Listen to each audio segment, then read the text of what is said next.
Ami Didier, d'ailleurs, merci de me recevoir une fois de plus sur une parole pour te bénir. Oui, aujourd'hui, cette parole va assurément te bénir parce que nous allons parler de la grâce. Je n'ai pas parlé de la Grèce, je parle de la grâce. Ni Grèce, G-R-A-I-2-S-E, ni Grèce en tant que pays, mais de la grâce. Cette chose immatérielle qui vient du Très-Haut et que nous ne méritons pas, mais que nous donne uniquement par amour. Alors, la grâce nous permet de parler de cette histoire de montagnard, quelqu'un qui est né dans les 18 montagnes, dans l'ouest montagneux d'un pays qu'on appelle la Côte d'Ivoire. Bapeu, c'est son nom, eh bien, est un petit villageois, très travailleur, mais très fier, et qu'il a des principes vraiment bizarres. Pas si bizarres que ça. Lui, il pense que le mérite, eh bien, c'est par ça que l'on acquiert ses galons dans la vie. Et qu'on ne doit pas acquérir des choses sans les avoir méritées.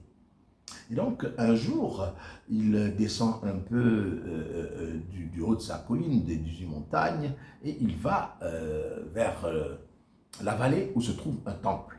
Et il y a la prédication de l'homme de Dieu qui tourne autour de Nombre 6, verset 26, où on nous apprend que l'Éternel, c'est une bénédiction, que l'Éternel fasse luire sa face sur toi et qu'il t'accorde sa grâce. Et l'homme de Dieu d'expliquer que la grâce, c'est quand Dieu vient te donner quelque chose que tu ne mérites pas, où tu es couché, tu es souffrant, et puis Dieu te donne la guérison sans que tu ne sois allé à l'hôpital. Ou bien tu n'as rien à manger, mais comme tu es fervent, tu crois, tu fais du bien autour de toi, et un jour, Dieu vient te sourire. Ah, Bapeu n'est pas content. Parce que pour Bapeu, il aurait voulu entendre que celui-là a travaillé beaucoup, et Dieu l'a béni, que celui-là a fait ceci. Voilà. Mais ce n'est pas ce qu'il entend. Donc il n'est pas trop d'accord avec la prédication de cet homme de Dieu. Il descend, et dans sa descente, il croise au détour d'un ravin un vieux mendiant loqueteux qui n'a que la peau sur les os. Et celui-ci lui tend une main comme ça, et d'une voix chevrotante, lui dit: la charité, l'aumône, s'il vous plaît, j'ai faim, je n'ai rien à manger.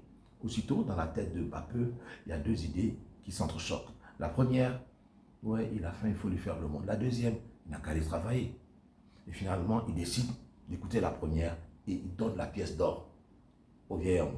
Le mendiant interloqué le regarde et lui dit: que Dieu te bénisse, que Dieu te bénisse.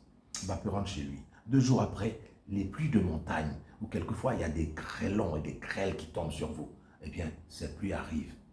Au beau milieu de cette pluie, il voit le vieil homme, le mendiant qui passe. Celui-ci le regarde et lui tend un sac rempli de victuailles, de provisions et d'argent, et lui dit: tu ne me devais rien, mais tu m'as donné de l'argent quand j'avais faim. C'est Dieu qui te donne ça, c'est une bénédiction. Bapeu, il prend, et puis depuis ce jour, il se dit: écoute, je n'ai pas mérité ça, mais Dieu m'a donné cela quand même. Une pièce d'or qui ne m'appartenait même pas.